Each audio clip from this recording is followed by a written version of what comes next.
Bon. Donc, cet avis d'expert, a été, proposé par, le comité femmes leaders de l'UDE-MEDEF qui est, une commission de travail, qui propose, toutes les thématiques, en lien avec la représentativité des femmes chefs d'entreprise et dans le cadre, d'une convention que nous avons signée avec, la CEPAC, nous avons donc, mis en place ce webinaire avec, notre partenaire pour pouvoir proposer, à tous et toutes, ce n'est évidemment pas réservé aux femmes, nous avons souhaité mettre en place, ce webinaire. Donc, merci beaucoup, à Audrey Zoudak-Alors qui va donc, nous faire une présentation, de ce webinaire et peut-être également madame Minacci qui est également présente et elles vont donc, nous parler d'intelligence financière. Merci beaucoup. C'est moi qui vous remercie. Merci à vous de votre confiance et de nous solliciter sur cette intervention. Donc, je vais me présenter. Je suis Audrey Zoudak-Alors, directrice de la gestion privée à la CEPAC sur la région Guadeloupe-Île du Nord. Donc, je suis responsable d'une équipe de 4 chargés d'affaires en gestion privée qui interviennent auprès de clients ayant des surfaces financières supérieures à 200 000 € et ou des revenus annuels supérieurs à 200 000 €. J'anime également le marché de la gestion privée et de la gestion de patrimoine sur la région. Et on intervient aussi auprès de la clientèle des professionnels et des chefs d'entreprise en double relation avec les chargés d'affaires professionnels. Donc ça, c'est la partie de madame Minacci qui anime donc ce marché des professionnels sur la région Guadeloupe-Île du Nord. Okay. Donc on va démarrer. On va parler aujourd'hui donc d'intelligence financière. Est-ce que tout le monde voit bien le support? Oui. C'est bon? Oui. Oui, oui. Oui, très bien. Alors, le sommaire, vous me direz ça arrête de défiler, hein, ou si mon micro se coupait. Donc, après une introduction, on va aborder 4 thématiques, 4 points essentiels. Dans un premier temps, on va parler de la préservation du patrimoine existant. Donc, c'est la phase essentielle et obligatoire avant tout développement d'un patrimoine. Dans un deuxième temps, on va apprendre à identifier et chiffrer ce qu'on appelle les besoins fondamentaux. Dans un troisième plan, on va voir en quoi consiste la mise en place d'un plan d'action financier. Et enfin, on va échanger voilà, sur quelques bonnes pratiques. Donc, ce que je vous propose, c'est que je vais dérouler cette présentation et à la fin, on va échanger. Voilà, ce sera vraiment interactif. Si toutefois quelque chose vous interpelle et que voilà, vous pensez oublier par la suite, n'hésitez surtout pas à m'interrompre. Alors, petite introduction. Donc, voilà, j'ai mis ce smiley parce que j'aimerais quand même tordre le cou à quelques idées reçues. Souvent, on pense que pour être riche, il faut être déjà riche ou avoir déjà de l'argent. Sauf qu'il faut bien commencer quelque part, et encore heureux. Hein. Et souvent, c'est assez français. Être riche, c'est assez connoté. Je pense qu'être riche, c'est être cupide ou avoir les dents longues. Il y a aussi beaucoup de citations connues. L'argent ne fait pas le bonheur. Pour autant, il faut garder en tête que l'argent, c'est un moyen et non une fin. Et l'argent permet d'atteindre des objectifs et de réaliser des projets. Donc déjà, il faut un peu se décomplexer par rapport à son rapport à l'argent. Donc, on va commencer par quelques citations sur la richesse, donc de riches milliardaires connus. Donc, on va commencer par Warren Buffett. Première citation, vous n'avez pas besoin d'une intelligence extraordinaire pour réussir en tant qu'investisseur, mais vous devez être plus discipliné que les autres. Donc ça, c'est une phrase qui est très, très vraie, parce que quand on parle d'intelligence financière, c'était le thème accrocheur voilà, et très vendeur, mais vous n'avez pas besoin d'avoir un QI financier exceptionnel, simplement, vous devez avant tout faire preuve de discipline, c'est-à-dire mettre en place des actions et vous y tenir. Deuxième citation, n'achetez que quelque chose que vous seriez parfaitement heureux de conserver si le marché fermait pendant 10 ans. C'est-à-dire que quand vous faites une dépense, déjà pensez plutôt investissement plutôt que dépense, essayez d'opter pour un bien voilà, que vous serez non seulement très content d'avoir, donc déjà se démunir d'une somme que vous avez pour acquérir un bien, le bénéfice doit être supérieur. Est-ce que c'est un bien que vous allez conserver et qui a une énorme valeur sentimentale, qui procure beaucoup de plaisir, ou alors est-ce qu'il a une valeur potentielle et que vous pourrez en tirer une plus-value si vous le revendez demain? Troisième citation, Ne dépendez jamais d'un seul revenu. Donc oui, l'idée, et c'est comme ça qu'on acquiert une certaine indépendance financière, essayez de faire un investissement pour créer à minima une deuxième source de revenus. Dernière citation, ne mettez pas tous vos œufs dans le même panier. Donc je crois que celle-là est très connue, donc ça, je ne vous apprends rien. Donc la diversification, c'est la clé quand on démarre, quand on se met dans une démarche de développement de son patrimoine. Alors, 3 citations de Bill Gates. Donc, ce n'est pas votre faute si vous êtes né pauvre. En revanche, si vous mourrez pauvre, c'est votre erreur. Donc, ça, c'est une petite boutade. Hein, voilà. On parle évidemment de pauvreté financière, on s'entend bien. Donc, en effet, quelle que soit votre situation actuelle, vous avez toujours la possibilité d'améliorer votre situation financière, peu importe du point duquel vous partez. Deuxième citation, la patience est un élément clé de la réussite financière. En effet, le temps est toujours un allié en termes d'investissement, que ce soit sur les marchés financiers, que ce soit dans l'immobilier ou autre. Enfin, pour gagner gros, il faut parfois prendre de gros risques. Donc, on le verra plus tard, mais en effet, les perspectives de gain sont proportionnelles à la prise de risque. Plus vous prenez des risques et plus potentiellement vous pouvez augmenter vos gains. Larry Hite, c'est un trader, peut-être un peu moins connu pour vous, mais j'ai aimé sa citation. Si vous ne pariez pas votre train de vie en bourse, rien de mal ne pourra vous arriver. Parce que c'est vrai que souvent, la bourse fait peur, les marchés financiers, on a peur de tout perdre, mais il ne s'agit pas de tout investir en bourse. En général, on va toujours sur une partie uniquement du patrimoine et on ne va jamais jouer tout son patrimoine en bourse, bien évidemment. Et une citation féminine, puisque je pense que le public sera peut-être très féminin, de Liliane Bettencourt. Une femme riche, le mot n'est déjà pas agréable, c'est un mot laid.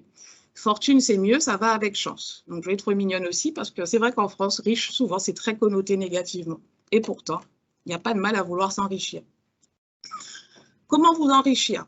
Donc, voilà, j'ai établi 12 commandements. Donc, bon, évidemment, ça se discute. Et puis, le but, c'est quand même que ce soit interactif et d'échanger là-dessus. Donc, la première règle, donc ça, c'est Warren Buffett, ne jamais perdre. Donc, soyez patient. Jamais perdre, ça veut dire quoi? Quand vous faites un investissement, déjà quand vous vous lancez dans l'investissement, essayez d'analyser la rentabilité finale de cet investissement avant d'y aller. Ça, c'est fondamental. Si cet investissement vous coûte plus qu'il ne va vous rapporter, vous vous appauvrissez déjà et vous êtes déjà en perte. Enfin, quand vous avez fait cet investissement, quand vous voulez vous en séparer, assurez-vous que c'est le moment opportun. Sur les marchés financiers ou sur le marché de l'immobilier, est-ce que c'est le bon moment pour revendre? Est-ce que vous avez une perspective de plus-value et de gain à la sortie? Et dans ces cas-là, soyez patient. Le temps sera votre meilleur allié. Règle numéro 2, ne jamais oublier la règle numéro 1. Donc, soyez constant et soyez ferme. Prenez des décisions fermes et essayez de vous y tenir. Troisième précepte, l'argent appelle l'argent. Donc c'est vrai, on s'enrichit davantage qu'on a déjà de l'argent puisque les intérêts sont calculés sur le capital et eux-mêmes ils sont recapitalisés. Donc c'est le calcul de la capitalisation des intérêts, le système de capitalisation. Donc en effet, plus votre capital est important, plus il va générer des intérêts qui eux-mêmes vont générer des intérêts. Donc ça c'est évident. Quatrième commandement, vous êtes déjà riche. Alors oui, c'est important. Il y a la richesse financière, mais vous avez déjà plein d'autres choses. Sachez apprécier tout ce que vous possédez déjà, mais on ne parle pas que de patrimoine, c'est-à-dire la santé, avoir votre entreprise, hein, dont vous êtes très fier, avoir une famille, avoir des amis, avoir de l'amour autour de vous. Donc ça, c'est un capital essentiel. Cinquième commandement, vous avez le droit de vouloir être riche. Votre envie est légitime et pour ça, il vous faut clarifier votre rapport à l'argent. Donc, ne faites pas pour autant de l'argent une religion. C'est un moyen pour vous aider à atteindre vos objectifs et non une fin. Septième commandement, pour gagner gros, il faut savoir risquer gros. Donc oui, les gains potentiels sont proportionnels au niveau de risque que vous allez prendre, d'une façon générale. Ne pensez pas devenir riche sans rien faire. C'est sûr, même quand vous êtes rentier, hein, supposons que vous héritez d'une fortune, il faudra quand même l'entretenir. Il faudra vous investir un minimum pour vous enrichir. Neuvième commandement, plutôt que de dépenser, raisonnez plutôt en termes d'investissement. Dépenser, c'est s'appauvrir, alors qu'investir, c'est créer de la valeur. Dixième commandement, endettez-vous. Donc, ça peut paraître complètement contre-intuitif, mais utilisez le levier du crédit tant que vous le pouvez. Vous avez une capacité qui le permet quand les taux sont au plus bas. Ça vous permettra de conserver de la trésorerie pour vous positionner sur d'autres investissements. Onzième commandement, fixez-vous un plan et des objectifs. Si c'est suffisamment important pour vous, vous trouverez toujours un chemin. Ça, c'est une citation de Bill Gates. Et enfin, dernier commandement, voyez loin et grand. N'ayez pas de limites. Fixez-vous des horizons long terme s'il le faut. Mais si vos rêves ne vous font pas peur, c'est qu'ils ne sont pas assez grands. Donc, première thématique, avant de penser à développer votre patrimoine, il faut déjà le préserver l'existant et préserver votre charge mentale. Vous en aurez besoin sur le long terme, puisqu'on est sur une course de fond. Donc, première étape, payez vos charges. Ça peut paraître trivial, mais c'est la base. Il faut que votre activité vous permette, et la gestion de votre budget vous permette de façon sereine de payer vos charges fiscales, vos charges sociales et vos charges financières. Madame Minacci pourra vous le confirmer. En période de crise Covid, quand il fallait octroyer les PGE, donc les prêts garantis par l'État, les aides aux entreprises, il fallait afficher, voilà, il fallait être à jour de ses charges fiscales, de ses charges sociales. Il fallait aussi déclarer ses revenus parce que le PGE était octroyé sur 25% du chiffre d'affaires. Donc, si vous avez un chiffre d'affaires inexistant et que vous ne déclarez rien, on ne pourra pas, dans ces cas-là, vous aider. On ne pourra pas vous suivre dans vos projets. Vous ne pourrez pas emprunter. Votre capacité se retrouvera naturellement réduite. Et vos charges financières, ce sont vos crédits. Travaillez une relation de confiance quand même avec vos partenaires bancaires. C'est quand même mieux sur le long terme qu'ils aient envie de vous suivre dans vos différents projets de développement. Donc, il faut que votre activité puisse vous permettre de payer vos charges. Ça, c'est la base. Si votre activité ne vous permet pas d'être à jour de vos charges, posez-vous la question, faites un business plan, revoyez un petit peu avec le comptable ce que vous pouvez mettre en place, mais il faudra revoir les choses à la source. Deuxième étape, assurez vos revenus. On ne sait pas de quoi demain est fait. Je pense que le Covid a pu le montrer aussi. Il peut y avoir un accident de la vie, un décès ou une incapacité temporaire de travail. Donc, essayez de toujours faire en sorte d'épargner 10 à 25% de vos revenus annuels. 25%, c'est vraiment l'idéal. C'est pour pouvoir pallier à 2-3 mois sans rentrée d'argent et pour pouvoir justement pallier plus haut aux charges fiscales, sociales, financières. Pendant un certain temps, vous laissez le temps de vous retourner et faire jouer les assurances. Donc, assurez-vous correctement. Souvent, on dit oui, les assurances, c'est cher, mais on ne paie jamais trop cher une assurance parce que croyez-moi, quand on a un accident de la vie, on est très content de trouver ces garanties et d'avoir une prise en charge et un système qui permet de prendre le relais pour faciliter les choses. Donc, vous avez les garanties d'accident de la vie, incapacité temporaire de travail, perte totale irréversible d'autonomie, vous avez les prévoyances, prévoyance santé, prévoyance pro, les prévoyances loyers impayés, décès également, je ne l'ai pas mis. Mais faites vraiment en sorte de vous protéger, vous et votre famille. Donc, si en plus on a beaucoup de femmes parmi nous, non pas que les hommes ne pensent pas à la protection de la famille, hein, pas du tout, mais c'est que souvent, la femme a toujours cette logique de protection, elle raisonne souvent famille, et très souvent, chez nos clients, c'est la femme qui pense à la prévoyance famille. Donc, c'est très, très important et ne lésinez pas sur les montants. L'idée, c'est de vous mettre à l'abri en cas de pépin. Dernière étape, assurez votre patrimoine lui-même. C'est-à-dire vos biens professionnels, votre local professionnel, votre matériel. Vous êtes graphiste et vous avez un ordinateur qui est vraiment l'essentiel de votre activité. Assurez votre ordinateur, assurez l'endroit où vous travaillez, tous les biens que vous détenez. C'est vraiment essentiel. Vos biens personnels également, donc vos biens immobiliers, vos objets de valeur. N'hésitez pas à mettre le prix parce que si quelque chose vous arrive, un vol, une perte, une détérioration, ce sera dans votre trésorerie que vous serez obligé d'aller piocher et ça va venir impacter votre budget.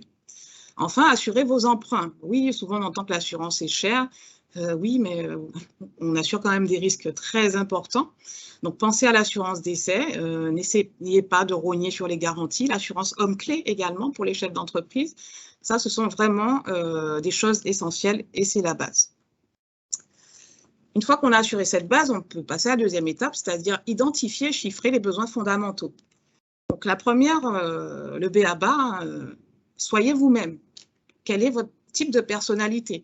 Est-ce que pour être heureux, vous avez besoin de faire un footing ou d'aller prendre un bain de mer ou alors il vous faut faire 3 voyages dans l'année ou aller au spa 1 fois par mois? Je dis n'importe quoi, peu importe, ou des sports extrêmes où le coût du matériel est très onéreux. C'est très important que votre budget soit en accord avec votre personnalité et ce qui vous fait du bien. Qu'est-ce qui est essentiel en fait à votre survie et votre bien-être? Donc ça, il vous faut le lister et le chiffrer. Donc, quel est votre train de vie? Donc ça, il faut être honnête avec vous-même. Voilà, ne surenchérissez pas, ne soyez pas dans l'excès, mais n'essayez pas non plus de sous-estimer votre train de vie réel. Il faut vraiment l'estimer de façon raisonnable et concrète. Deuxième étape, fixez-vous des objectifs. Donc, pour un chef d'entreprise, se fixer un niveau de revenu, un niveau de chiffre d'affaires, un niveau de charge aussi à ne pas dépasser. Ou pour un salarié, ben voilà, avoir peut-être des perspectives d'évolution, ou créer une deuxième activité, ayez des projets. Donc les projets, ça peut être protéger sa famille, préparer les études des enfants, un tour du monde, un projet immobilier à horizon 5 ans, la résidence principale, de l'immobilier locatif, peu importe. Soyez précis, fixez-vous des objectifs, ayez des projets précis et définissez des montants. Donc l'horizon, il y a toujours 3 horizons, donc le court terme, le moyen terme et le long terme. On a forcément des projets immédiats, des projets un petit peu moins urgents et là des projets long terme. On est tous concernés au moins par un projet long terme, c'est la retraite. Et enfin, dernière étape, chiffrer. Donc, toutes ces 3 strates sont interactives parce que si en effet, quand vous fixez votre objectif de chiffre d'affaires, vous vous rendez compte que ça ne permet pas de pallier à votre train de vie, donc est-ce qu'il vous faut réduire votre train de vie? Est-ce que c'est faisable? Est-ce que vous pouvez augmenter votre chiffre d'affaires? Ça veut dire travailler plus, prendre des décisions fortes. Donc voilà, il faut vraiment définir tout ça, prendre le temps de réfléchir là-dessus et raisonner toujours en termes de revenus et de charges mensualisées. Donc, c'est vrai que pour les chefs d'entreprise, on parle de chiffre d'affaires annuel. Pourtant, les charges financières, les prêts, les crédits en général sont prélevés mensuellement. Et la plupart, les impôts aujourd'hui, presque tout est mensualisé. Donc, divisez toujours par 12, ramenez toujours sur 12 mois pour définir ce qu'on appelle le solde budgétaire. C'est ce qui va vous permettre de réaliser vos projets. Donc, ça va, vous allez ainsi pouvoir définir le montant de chaque projet et une échéance pour réaliser ce projet. Donc, une fois qu'on a fait ça, donc là, c'est la pyramide des besoins fondamentaux. Donc, vous avez à gauche la pyramide de Maslow, que tout le monde connaît, donc ce sont les besoins vitaux. Donc, vous voyez que sur la première base de la pyramide, on a les besoins physiologiques, donc c'est manger, boire, dormir. Ensuite, on a les besoins de sécurité, affectifs, financiers, les besoins d'appartenance, donc à un groupe, un système de valeurs, les besoins d'estime, donc être apprécié, être valorisé, et enfin, sont les besoins d'accomplissement personnel. Donc, vous voyez que sur la base de la pyramide, on est plutôt sur du vital, et vers le haut, on est vers du confort. Donc, pour les besoins financiers, c'est la même chose. Donc, sur le socle de la pyramide, vous avez la survie. La survie, c'est avoir un rapport clair avec l'argent. Il ne faut pas que vos dépenses soient supérieures à vos revenus. Donc, soyez au clair avec ça. Ensuite, comme je vous l'ai dit tout à l'heure, il faut payer vos dettes. Donc, rembourser les dettes et essayer de ne pas prendre de nouveaux crédits, sauf si c'est un investissement rentable. Apprendre, c'est-à-dire épargner dans un fonds d'urgence. Comme je l'ai dit tout à l'heure, faites en sorte d'épargner 10 à 25% de vos revenus annuels et avoir toujours ce qu'on appelle un matelas de sécurité pour pallier aux imprévus ou aux projets court terme. Et donnez-vous des objectifs financiers. Une fois qu'on a cette base solide de la pyramide, on pourra cranter et là, on pourra parler d'investissement. Donc là, on va aller chercher de l'optimisation fiscale quand on a une problématique de pression fiscale, l'épargne automatique, donc ce qu'on appelle l'épargne contractuelle, donc des contrats où vous mettez en place des versements programmés sur le long terme, des fonds indiciels, c'est des fonds sur les marchés financiers. Donc là, on est sur un horizon long terme, on va aller chercher du rendement, de l'optimisation fiscale. Donc, autre strate juste au-dessus d'ailleurs. Donc, planification fiscale, diversification. Et enfin, le but, c'est d'atteindre cette dernière strate, le sommet de la pyramide, c'est avoir un revenu passif suffisant. Donc ça, j'ai envie de dire, souvent, on l'atteint quand même à la retraite. Mais plus tôt vous aurez atteint cette phase de la pyramide, et plus tôt vous aurez acquis ce qu'on appelle la liberté financière totale, c'est-à-dire que vous ne serez plus dépendant de votre activité, votre seule activité professionnelle actuelle. Donc, votre plan d'action, vous devez au préalable définir ce qu'on appelle votre solde budgétaire. Donc, comme on a vu, c'est les recettes, moins c'est les dépenses. Et le solde, ça va définir votre capacité soit d'épargne, soit d'endettement, ou les deux. Donc, comment vous pouvez réduire les charges, c'est-à-dire les dépenses? Donc, les dépenses financières, parfois, quand vous avez plusieurs crédits dans plusieurs organismes, ça peut être opportun de regrouper les crédits. Pour vous, plus de lisibilité, Parfois, même quand le taux est un peu plus cher, ça vaut le coup parce que vous avez une seule échéance. Vous la connaissez, elle est maîtrisée. Ça peut être opportun aussi de renégocier auprès de votre banquier un taux qui est vraiment trop élevé. Donc, faites jouer le jeu de la renégociation. Évidemment, on va vous demander des contreparties parce que c'est un manque à gagner pour la banque. Et vous, ça vous libère une capacité d'épargne supplémentaire. Donc, ça peut être intéressant, justement, si vous gagnez 100 € en mensualité, de les investir sur un placement. Solder les prêts onéreux, là je parle des réserves d'argent. Donc souvent, c'est très utile d'avoir une réserve qu'on peut débloquer à tout moment, mais on a des taux qui sont vraiment très très élevés. Donc c'est bien pour les achats coup de cœur, pour les décalages de trésorerie, mais dès que vous en avez la possibilité, c'est toujours mieux de les solder pour repartir à zéro. Sinon, vous vous retrouvez avec un crédit que vous payez vraiment trop cher, avec trop d'intérêts que vous devrez rembourser. Enfin, évitez de cumuler les paiements en plusieurs fois. Donc, c'est vraiment une solution très avantageuse de pouvoir étaler les paiements, sauf que si vous accumulez les paiements en plusieurs fois, vous vous retrouvez juste avec une échéance de crédit constante et vous n'arrêtez jamais. Donc, c'est important vraiment de se structurer là-dessus. Les charges fiscales, 2 mécanismes pour réduire votre impôt. Soit le mécanisme de la déduction, donc là, vous venez frapper l'assiette fiscale, c'est-à-dire l'assiette globale de vos revenus. Quels sont les dispositifs? Donc, vous avez le déficit foncier, la retraite, le déficit aussi sur BNC, BIC, donc on ne vous souhaite pas quand même, sauf s'il est artificiel, entre guillemets. Donc là, vous venez agir sur vos revenus. Je n'ai pas mis travailler moins, parce que voilà, je pense qu'on n'est peut-être pas forcément dans cette phase où on n'a pas le luxe de le faire. Et deuxième solution pour réduire l'impôt, c'est réduire l'impôt lui-même. Donc là, vous aurez plusieurs lois de défiscalisation, donc à travers des solutions dans l'immobilier ou via des placements financiers. Donc là, on va venir attaquer l'impôt lui-même. Vous avez aussi des dispositifs tels que l'emploi d'un salarié à domicile, la garde d'enfants, les enfants scolarisés au lycée, collège, bref. Vous avez ces dispositifs qui vont permettre là d'attaquer l'impôt. Vous pouvez très bien cumuler les deux, parce que les réductions d'impôts sont plafonnées. Donc, ça va jusqu'à 18 000 € dans les DOM, c'est ce qu'on appelle le plafonnement global et niche fiscale. Ça ne peut pas excéder ce montant, les avantages fiscaux que vous pouvez avoir. Mais la déduction ne rentre pas dans ce dispositif. Donc, vous pouvez placer, par exemple, sur un produit retraite, pour pouvoir déduire de votre revenu global, ou avoir aussi du déficit foncier, donc c'est-à-dire que vous avez des revenus fonciers, puis vous avez effectué des travaux dans vos biens. Et aussi, vous passez par un dispositif Pinel ou Girardin pour venir frapper l'impôt lui-même. Vous pouvez vraiment cumuler tout ça. Donc là, on était sur la réduction des charges. Augmenter ses revenus, donc c'est soit travailler plus, donc je ne pense pas que ça va enchanter tout le monde, donc c'est augmenter votre chiffre d'affaires et parfois multiplier les activités. Mais ça peut être aussi percevoir des revenus complémentaires. Donc ça peut être percevoir des loyers en investissant dans l'immobilier ou dans des parts de sociétés qui investissent dans l'immobilier, ou percevoir des revenus du capital. Donc tout ça, ces décisions-là vont vous permettre d'améliorer votre solde budgétaire. Pour déboucher sur ceci, donc vous vous rappelez de la pyramide, donc là on a déroulé la pyramide en mode escalier. Le but, c'est de reconstituer cette pyramide, donc le socle, si vous vous rappelez, c'est tout ce qui est vital. Sur ce socle vital, pour les besoins essentiels, vous devez, donc il s'agit du compte chèque, du compte de dépôt et des livrets. Donc le compte chèque et le compte de dépôt, c'est là que sont versés vos revenus. Donc évidemment, ils vont permettre de payer les crédits. Donc veillez quand vous avez des crédits, surtout si vous avez plusieurs banques, à faire les versements mensuels qui vont permettre de payer à minima les charges financières et les frais bancaires. Donc ça, c'est important. Sinon, vous allez vous retrouver à découvert dans une banque alors que vous avez des sous ailleurs. On va vous prélever des frais. Vous ne serez pas content. Ça va générer du mécontentement. Le conseiller dans l'autre banque va penser que vous êtes un mauvais client à tort.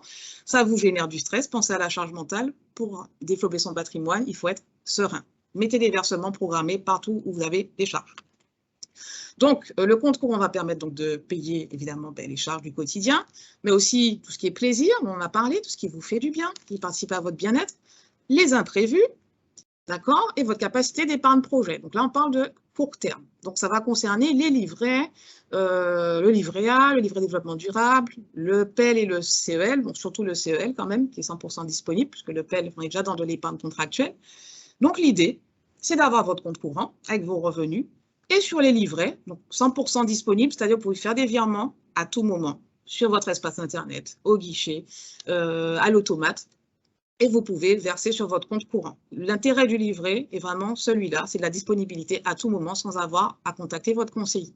Là-dessus, je vous conseille d'épargner 10 à 25% de vos revenus annuels. C'est un objectif. Si c'est plus, tant mieux. Si vous avez plus, le but, c'est de monter les marches de cet escalier. Vous l'avez bien compris. Donc, là, on va être dans les objectifs et les projets de vie moyen terme. Donc là, on va préparer peut-être les études des enfants, un achat immobilier, on va anticiper sa succession, commencer à préparer sa retraite. Donc là, on va aller chercher du rendement parce qu'on a plus de temps, on se donne plus de temps pour ces objectifs-là. Et les produits qu'on va trouver sur cet étage, donc on va parler assurance vie, on va commencer à parler plan épargne retraite également. Donc, il y aura le PEL qui pourrait aussi être à cet étage, sauf que le taux de rémunération est beaucoup moins attractif. Donc, aujourd'hui, si votre banquier vous parle tout le temps de l'assurance vie, ce n'est pas parce qu'il n'a que ce produit en tête ou qu'il n'a que ça à vous proposer. C'est qu'aujourd'hui, c'est vrai que c'est l'enveloppe la plus complète qui permet à la fois d'anticiper votre transmission, avec un dispositif d'abattement vraiment très compétitif, imbattable, enfin, il n'y a aucun autre produit qui le permet. Et à l'intérieur de l'assurance vie, selon votre profil d'investisseur et votre niveau de risque que vous êtes prêt à prendre pour aller chercher du rendement, on va vous construire une allocation qui sera répartie entre du fonds euro, donc le fonds euro c'est 100% garanti, et les unités de compte, ce sont des parts dans des sociétés qui investissent sur les marchés financiers en direct. Donc vous n'avez pas besoin d'être un expert des marchés financiers pour investir sur les marchés financiers. Par contre, vous devrez être honnête sur votre profil investisseur et être conscient aussi que si vous vous limitez trop dans votre profil investisseur, vous n'aurez peut-être pas accès à certains types de placements. Donc, l'idée, c'est de ne pas tout mettre sur les unités de compte, sauf si vraiment vous êtes très joueur. Mais c'est de diversifier à minima parce qu'il est prouvé que sur le long terme, sur les marchés boursiers, on a de bien meilleures chances de doubler son capital. On divise le temps par 2 plutôt que sur un livret. Donc, ces placements moyen terme vous permettent aussi d'investir dans l'immobilier, et comme on l'a déjà dit, donc en bourse. Donc, ça peut être par le biais d'unités de compte, mais ça peut être sur la bourse en direct. Donc, si par contre vous êtes connaisseur, vous aimez vous essayer à la bourse, vous pouvez très bien ouvrir votre compte titre, votre plan épargne en action et investir en direct sur les marchés financiers. Vous pouvez le faire de façon autonome ou de façon accompagnée. Vous pouvez aussi confier la gestion de ces placements à un gérant qui, lui, sera connecté au marché au jour le jour et qui va s'occuper de tout ça pour vous. Pour gagner en sérénité, quand vous êtes sur cet étage, le mieux, c'est de mettre des versements programmés en place. Quand vous mettez en place les versements programmés, vous n'avez pas à réfléchir ni à vous soucier de ce que vous mettez. Ça se fait de façon automatique. Donc, une fois que vous avez bien défini votre solde budgétaire et le montant que vous souhaitez allouer à cette épargne et à tel ou tel projet, vous mettez en place le versement mensuel. Donc, surtout, le mot d'ordre, c'est la diversification. Même si on vous dit que, voilà, les UC en ce moment, nous sommes toujours dans des thématiques vertes, environnementales, c'est vrai, ces thématiques, on le vend en poupe. Pour autant, il ne faut pas négliger les autres thématiques. N'allez jamais sur un seul secteur ou sur une seule zone géographique ou que dans l'immobilier. Il faut vraiment que votre patrimoine soit le plus diversifié possible. Et petit conseil aussi, vous pouvez avoir, enfin, c'est quand même préconisé d'avoir un placement pour chaque projet. Si vous avez un placement global, mais qui à la fois doit vous permettre de préparer les études, préparer la retraite, l'investissement immobilier dans 5 ans, vous-même, vous allez vous y perdre. Vous serez peut-être tenté de clôturer la totalité du contrat, alors finalement, vous n'avez pas besoin de toute la somme. Et puis peut-être aussi que vous n'aurez pas les mêmes objectifs. Si vous partez pour les études des enfants, pour vos enfants en 2 ans, ça veut dire qu'on est sur un horizon à peu près 16 ans de placement. Ce ne sera pas la même chose. Vous pourrez aller chercher plus de risques. On pourrait être sur des niveaux de risque très élevés parce que vous avez du temps. Et en général, sur la longue durée, on gagne beaucoup plus. Alors que si on est sur un horizon court terme, donc vous voulez préparer votre projet immobilier dans 5 ans, ben là, on ne va pas choisir les mêmes types de fonds. Et on n'aura pas forcément le même profil investisseur. Donc, essayez de faire coller à chaque projet un placement distinct. Vous-même, ça vous permettra de distinguer les enveloppes. Et si jamais, coup dur de la vie, vous êtes obligé de clôturer une enveloppe, mais au moins, même psychologiquement, vous n'aurez pas l'impression que tous vos projets s'effondrent. Enfin, dernière strate, les objectifs et projets de vie long terme. Donc, c'est bien évidemment protéger le patrimoine qu'on a réussi à constituer, se constituer une rente retraite, continuer la diversification. Mais c'est vrai qu'en phase aussi ascendante, et plus on va approcher la retraite, plus on sera dans une phase de sécurisation quand même des placements. Donc, on ira un peu moins en termes d'exposition sur les marchés financiers au profit de l'immobilier, par exemple. Donc, oui, sur le long terme, on peut aller, comme je vous l'ai dit, aller chercher des rendements capitalistiques. Donc là, on a des placements, par exemple, tels que la pierre-papier. Donc, c'est vrai que l'horizon, ce qu'on appelle la pierre-papier, je prends un exemple local, c'est comme si vous preniez des parts à la SEM-Samar ou à la SIG. D'accord? Donc, vous n'achetez pas un appartement, vous prenez des parts de la société immobilière. Et en contrepartie de ces parts, elle vous verse une fraction des loyers à hauteur de la part que vous détenez. Donc, vous percevez comme des loyers. Pourquoi on dit que c'est pierre-papier? Vous avez juste votre contrat. Vous n'avez pas un bien que vous pouvez aller habiter, vous n'avez pas de clé, mais vous avez bien de l'immobilier via un contrat. Donc, vous avez les avantages de l'immobilier sans les contraintes, mais tout comme dans l'immobilier, c'est un horizon long terme. Et à horizon 10 ans, vous avez plus de chances à la revente de faire une plus-value. Et pendant toute la durée de détention sur les SCPI, vous avez un rendement très attractif. Les SCPI, c'est vraiment, aux Antilles, on aime bien parce qu'on aime l'immobilier. Donc, c'est l'immobilier, mais sans les contraintes, pas de carence locative, pas de travaux à effectuer. Vous avez des rendements supérieurs à 4%. Donc ça, quand on peut y aller, c'est vraiment un placement intéressant. Ensuite, on a les FCPI, les FIP, donc fonds communs de placement dans l'innovation, fonds d'investissement de proximité. Là, on est sur du risque, des placements un peu plus risqués, capital risque un petit peu. Et là, ce sont des placements qui vont vous permettre de diminuer votre pression fiscale. Donc, vous avez deux solutions. Soit vous payez votre impôt, soit vous misez sur une entreprise innovante ou à fort potentiel de développement, une start-up. En général, ce sont des fonds, donc vous n'êtes pas sur une seule société, bien évidemment. Eux, ils choisissent sur le volet plusieurs types de sociétés à potentiel. Et en contrepartie, vous avez une réduction d'impôt. Donc, c'est vrai que ce n'est pas sans risque, parce que ces sociétés, parfois, n'atteignent pas le point mort. Mais c'est très rare. Et il y en a certaines où vous avez des vraies perspectives de plus-value qui sont exonérées. Et en plus, surtout, en one-shot, vous effacez une partie de votre impôt, l'année de la souscription. Les OPCI, c'est comme les SCPI, ce sont des organismes de placement collectif dans l'immobilier. Quelle est la différence? C'est un petit peu plus liquide. La SCPI, c'est vraiment comme l'immobilier. Quand vous revendez de la SCPI, quand vous vendez un bien, vous êtes obligé d'attendre 3 à 6 mois. C'est un petit peu pareil pour la SCPI. On ne récupère pas ces fonds tout de suite, sauf si c'est logé dans une assurance vie. Dans ces cas-là, l'assureur verse les fonds et ensuite, il attend que les fonds lui reviennent auprès de la société. Et les OPCI, c'est plus liquide. C'est la seule différence. Il y a un petit peu moins d'immobilier, il y a des actions, il y a d'autres types d'actifs, donc on peut les récupérer plus rapidement. La SCI, alors la SCI, bon, ça tout le monde connaît, je pense, la Société civile immobilière. Donc ça, c'est vraiment un outil puissant en termes de transmission. Donc ça permet de gérer en commun donc des biens familiaux ou des biens entre plusieurs personnes et éviter les soucis de l'indivision. Donc ça devient intéressant, en effet, pour anticiper la transmission. Et enfin, donc vous avez tous les types de sociétés immobilières. Donc la SCI, elle peut être à l'IS, elle peut être à l'IR. Donc ça va dépendre de la stratégie que vous aurez. Est-ce que vous êtes dans une logique d'acquérir des biens et puis les revendre? Donc là, on sera peut-être dans plutôt une logique SCI à l'IR. Si ce sont des biens que vous souhaitez conserver avec de la location meublée, ce sera peut-être plutôt à l'IS. Et vous pouvez très bien coupler les deux stratégies. Ce n'est pas l'une ou l'autre. Et gardez toujours en tête qu'il n'y a pas de solution miracle. Il y a toujours des montages à la mode et vous allez entendre plein de podcasts là-dessus. Devriez-vous avoir une SCI? Pourquoi pas monter une SAS? Il y a toujours un montage à la mode, mais évitez les modes. Vraiment, faites-vous conseiller. Faites demander un bilan patrimonial auprès de votre gestionnaire. Donc, pour savoir justement ce qui est le plus opportun. Et parfois, la SCI n'est pas la panacée. Le montage en société n'est pas toujours la panacée, la solution optimale pour vous. Donc, voilà pour le plan d'action. Donc, voilà, 3 objectifs. Donc, court terme.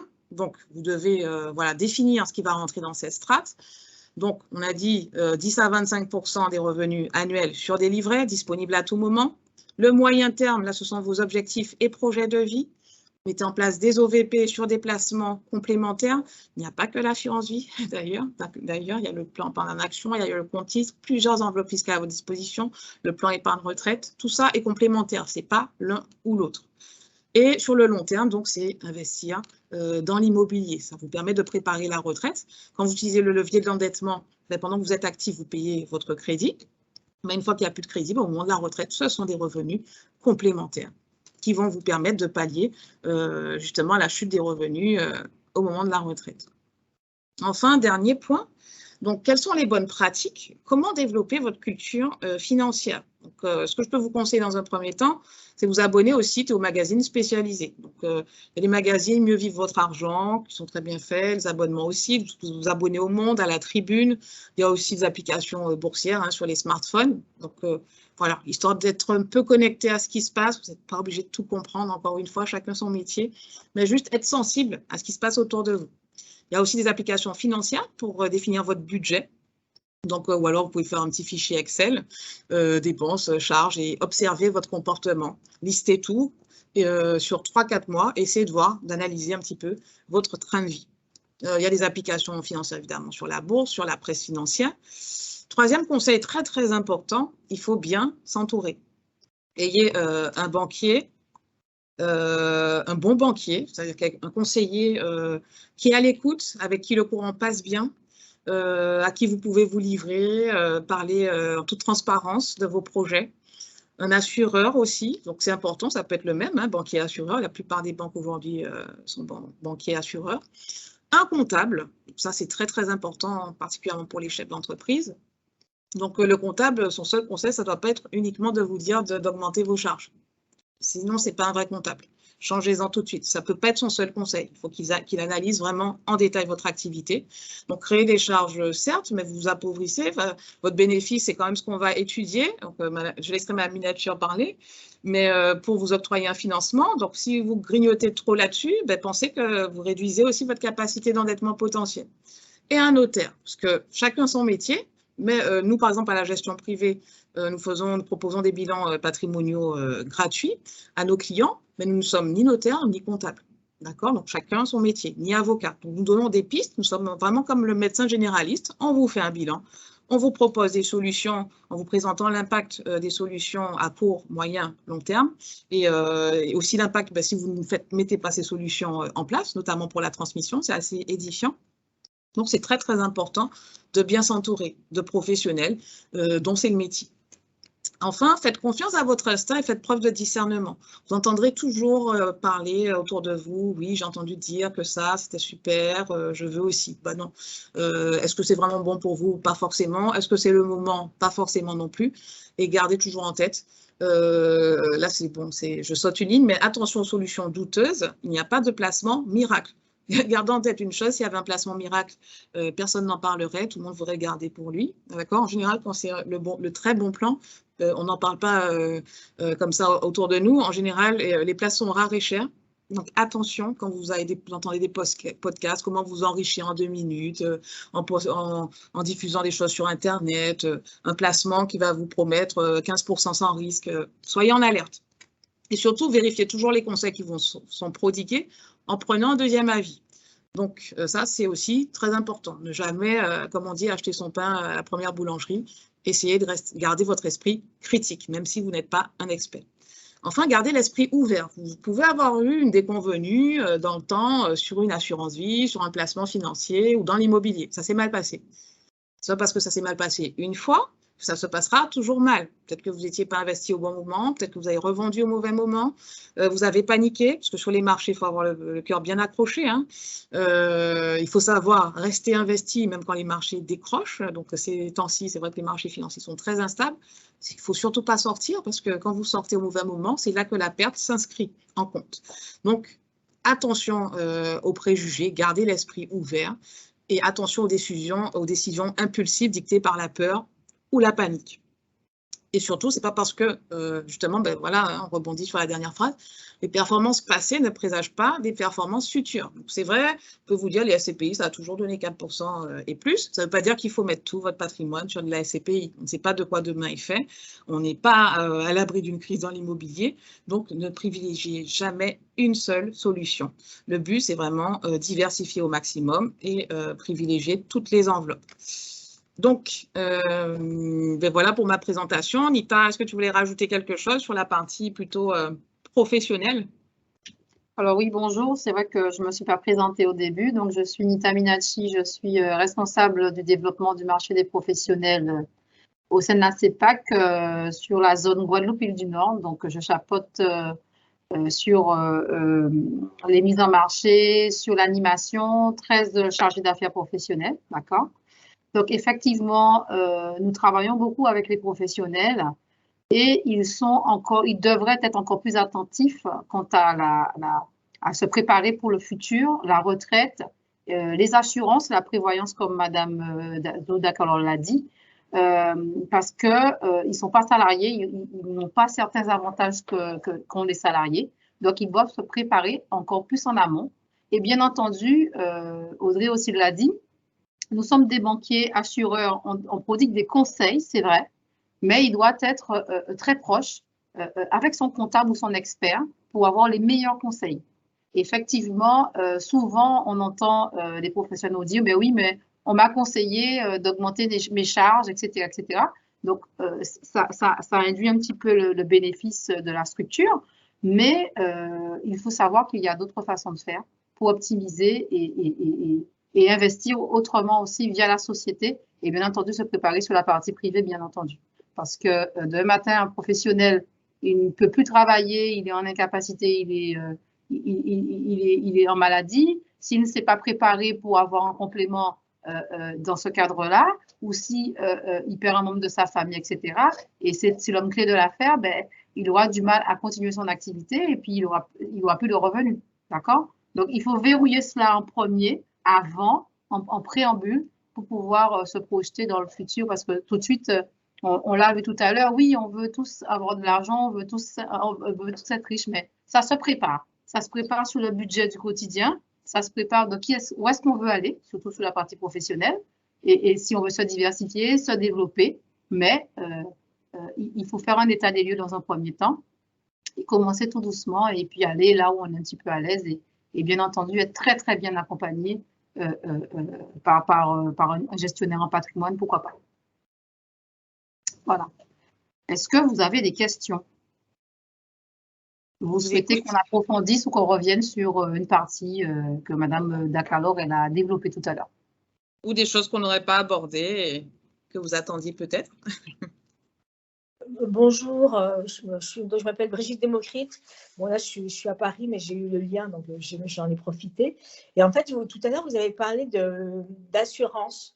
Et en fait, moi, j'ai eu une petite déconvenue. Donc, j'ai acheté un appartement à Pointe-à-Pitre j'ai investi à Pointe-à-Pitre pour pouvoir louer à des étudiants. Et donc, je suis propriétaire non occupante. Hein. Et il m'a fallu, j'ai passé une bonne journée à trouver quelqu'un qui voulait bien m'assurer. J'étais assez surprise. Parce qu'en fait, donc vous savez, il y a tous les assureurs en ligne. Je me suis dit, ça va être plus rapide, etc. Et finalement, il a fallu que j'ai erré, parce qu'il me fallait vraiment que j'ai ma PNO rapidement, hein, parce que, enfin, vous le savez bien, on ne peut pas avoir un appartement sans assurance. Et j'ai quand même eu beaucoup de difficultés. Alors, je me dis que si en Guadeloupe, on est vraiment obligé de faire autant de banques pour avoir la possibilité d'assurer. Donc là, il n'y avait pas de problème de financement. Hein, c'était payé, vous savez, ça ne coûte pas grand-chose, une PNO. Et j'ai eu beaucoup de mal à l'avoir. Donc, je me demande est-ce que c'était conjecturel, donc c'était en 2018, je crois, ou est-ce que, voilà, où j'étais mal tombée. Je voulais savoir, parce que si les gens ont du mal à s'assurer, après, je comprends qu'ils ne soient pas assurés, du coup. Donc, je voulais savoir si c'est... Oui. Alors, ma question, est-ce que vous êtes passé par des banques métropolitaines pour assurer le bien en Guadeloupe? Ah non, pas du tout. Je suis passée par la Guadeloupe. En fait, in fine, j'ai trouvé, je peux vous dire, j'ai réussi à passer par le Crédit Agricole. Mais au début, je voulais passer par un courtier en ligne. Vous voyez, parce que il y a et ça n'a pas fonctionné du tout. D'accord. D'où l'intérêt de se rapprocher des banques. Aujourd'hui, c'est vrai que les banques sont devenues, pour la plupart, banquiers assureurs, hein, y compris la Caisse d'épargne. On travaille en plus avec des partenaires sérieux. Nous, par exemple, on travaille avec Allianz, qui est quand même le premier assureur européen. C'est vrai qu'on a eu des problématiques, par exemple, sur les îles du Nord, des problématiques territoriales, ou au contraire, en métropole, des clients qui étaient en métropole qui voulaient faire assurer leurs biens en Guadeloupe. Les assureurs n'aimaient pas trop.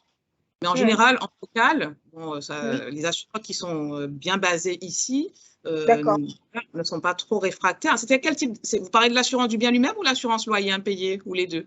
Non, je parlais que de l'assurance. Parce qu'en général, les banquiers sur place aux Antilles, en Guadeloupe plus ou moins, quand on fait un financement, normalement, on propose d'office l'assurance du bien. C'est en même temps prendre moins de risques en s'assurant que le bien qu'on finance est assuré dès le départ. Ouais, non, D'ailleurs, le Crédit Agricole, pour la petite histoire, le Crédit Agricole, il fait le contrat même avant les offres. Hein. Le contrat d'assurance, il est prêt avant les offres. Oui, mais disons que du coup, c'est le Crédit Agricole qui a bien voulu, parce que j'étais à distance en fait. Parce que moi, je vis 80% de mon temps, je suis en métropole. Donc, moi, c'est vrai que si je ne peux pas faire un truc en ligne, ça me pose un problème, quoi. Et aujourd'hui, enfin, on est en 2020, donc on va dire 2019 à l'époque, si à chaque fois, il faut être sur place pour faire des trucs, c'est super compliqué. Enfin, alors, ça a beaucoup changé parce qu'avec le Covid, tout ce qui est calcul à distance, aujourd'hui, même les prêts immobiliers, même de plus en plus complexes, peuvent être signés à distance. Donc ça, c'est plus de confort, surtout pour le chef d'entreprise, par exemple, hein, qui travaille beaucoup. Hein. Voilà, c'est quand même beaucoup plus confortable de pouvoir signer voilà, à distance. Donc ça, c'est… D'accord, donc là, ça s'est amélioré, du coup, voilà. Non, ce que c'est important, oui, 2020 a donné un coup d'accélérateur, même aux plus réfractaires, aux plus… Oui, oui. C'est super. Merci, voilà, donc c'était juste une remarque. Est-ce qu'il y a d'autres questions? Oui, bonjour. Bonjour. Ah, super, vous m'entendez? Alors, moi, c'est Lenise Zadig, je viens de la part des premières, du réseau Les Premières de Guadeloupe. Donc, actuellement, je suis porteuse de projet, mais en parallèle, c'est un projet qui va quand même demander un certain financement. En parallèle, j'ai un autre projet d'SCI. Et aujourd'hui, j'ai eu un refus. Bon, je vous avoue n'avoir été voir que la banque chez laquelle mon compte est domicilié actuellement. Mais j'ai un refus j'ai un refus catégorique de la banque. Est-ce qu'il y a des financements particuliers, des projets que vous pouvez accompagner, malgré le fait que, par exemple, je ne sais pas, la capacité actuelle, si les projets sont intéressants, que les capacités actuelles ne permettent pas de couvrir ces projets pleinement. C'est-à-dire que nous, banquiers, on raisonne à minima sur des prévisionnels. C'est-à-dire qu'il nous arrive de financer une activité naissante, donc encore heureux. Hein. Toutefois, la présentation de votre projet sera vraiment essentielle. En général, on a besoin d'un business plan, d'un horizon 3 ans minimum. Donc, c'est mieux de se faire aider d'un comptable. Je sais qu'aussi à la CCI, mais Anita en parlera mieux que moi.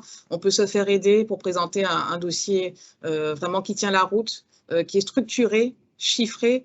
Ce qu'il faut comprendre, nous, banquiers, ce n'est pas qu'on ne veut pas prendre de risques. Simplement, on obéit malheureusement à des ratios qui se durcissent en termes d'endettement. Et on est obligé de se baser sur un minimum, se projeter sur l'avenir et votre capacité, en fait, à payer vos dettes. Surtout qu'on est sur des durées longues sur le prêt immobilier. Hein. On est rarement sur 5 ans. En général, on est au moins sur 10 ans, 15 ans, 20 ans ou plus. Donc, il nous faut nous assurer de la pérennité. Donc, on va vous demander des justificatifs. Donc, c'est vrai que ça peut être rébarbatif, mais il faut que le projet soit très, très structuré et qu'on ait une vision claire de ce projet. Quand on est dans l'immobilier aussi, il y a des ratios. C'est-à-dire que si vous n'êtes pas un professionnel de l'immobilier, mais que quasiment la totalité de vos revenus prévisionnels sont amenés à être issus de loyers, il faut avouer qu'on aura un regard un peu plus critique sur le dossier, parce qu'on se dit en période de carence locative, ça s'est vu pendant le Covid, hein. Donc, par exemple, des clients, c'était la location saisonnière, c'était vraiment la panacée, tout le monde faisait des gîtes et tout. Covid, bim, plus de loyer. Donc, si tous vos revenus dépendaient essentiellement de ces loyers qui étaient amenés à être encaissés régulièrement, vous pouvez vous retrouver en difficulté. Donc, les banques ont joué le jeu du report, certes, mais il faut comprendre que tout ce qui est loyer, projet, autre que votre activité de base, ça doit être un complément et ce ne sera pas l'essentiel de l'analyse du projet. On va toujours stresser votre projet et voir si, en l'absence de revenus prévisionnels, supposons votre projet ne démarre pas tout de suite et il n'y a pas de revenus, est-ce que votre activité professionnelle actuelle, je parle pour les particuliers, vous permet de pouvoir pallier un éventuel défaut? Est-ce que vous pourrez quand même payer les échéances sur une certaine période? Donc, c'est ce qu'on va un petit peu évaluer. Pour la partie professionnelle, je laisse je laisse Nita vous en dire plus. Oui, mais pour aller un petit peu plus loin aussi dans le projet, que ce soit un particulier, un professionnel, la question, c'est de se dire, est-ce que le projet, il est suffisamment mûr? Est-ce qu'il n'est pas trop ambitieux? Est-ce qu'il est adapté à la capacité d'endettement ou à supporter un risque par le sponsor? Le sponsor, c'est vous. Est-ce que c'est justifié? D'accord? Et on va aller comme pour préparer sa retraite ou préparer, développer son patrimoine, on va voir c'est les bases. Qui est-ce qui en pointe? Est-ce qu'il s'est préparé? Quelle est sa quantité d'apport? Est-ce qu'il est convaincu du projet?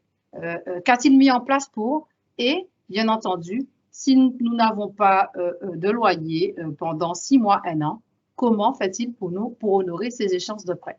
Ce sont des questions basiques qu'on pose. Alors, bien évidemment, des fois, le business plan, il est peut-être pas assez pointu ou développé, qui fait que ça ne met pas en exergue, ça ne met pas en avant les points positifs de votre dossier. Et donc, du coup, la banque n'ayant pas tous les éléments en main, bien évidemment, ils vont dire, on n'y croit pas.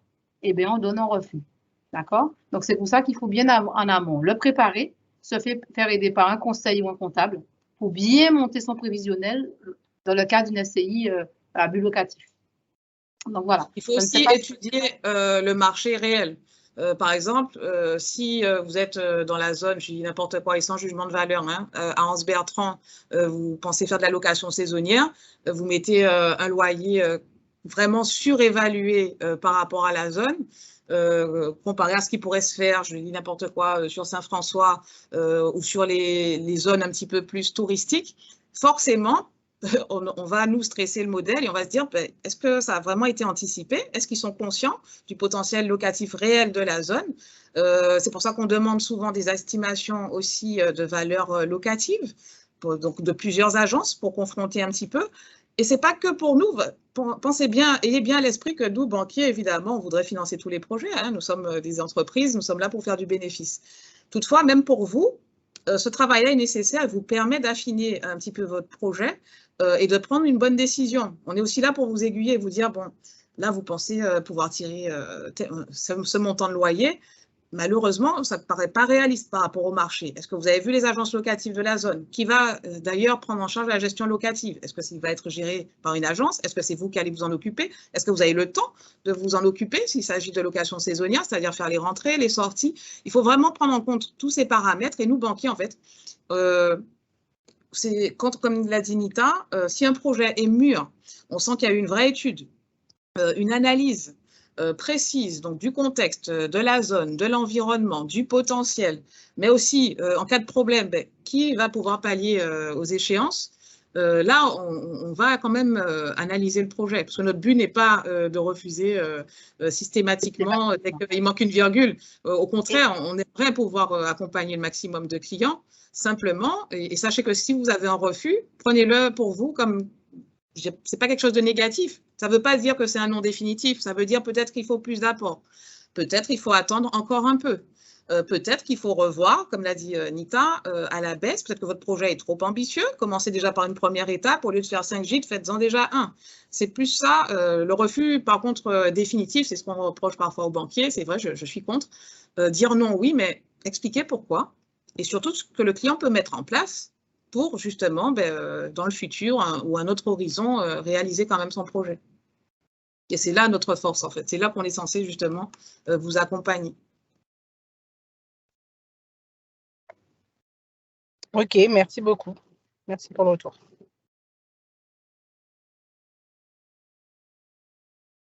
D'autres questions ou remarques, hein, tout simplement Alors moi, je n'ai pas de questions, mais je voulais vraiment vous remercier parce que ce soit d'un point de vue personnel ou professionnel, c'était très clair et très intéressant.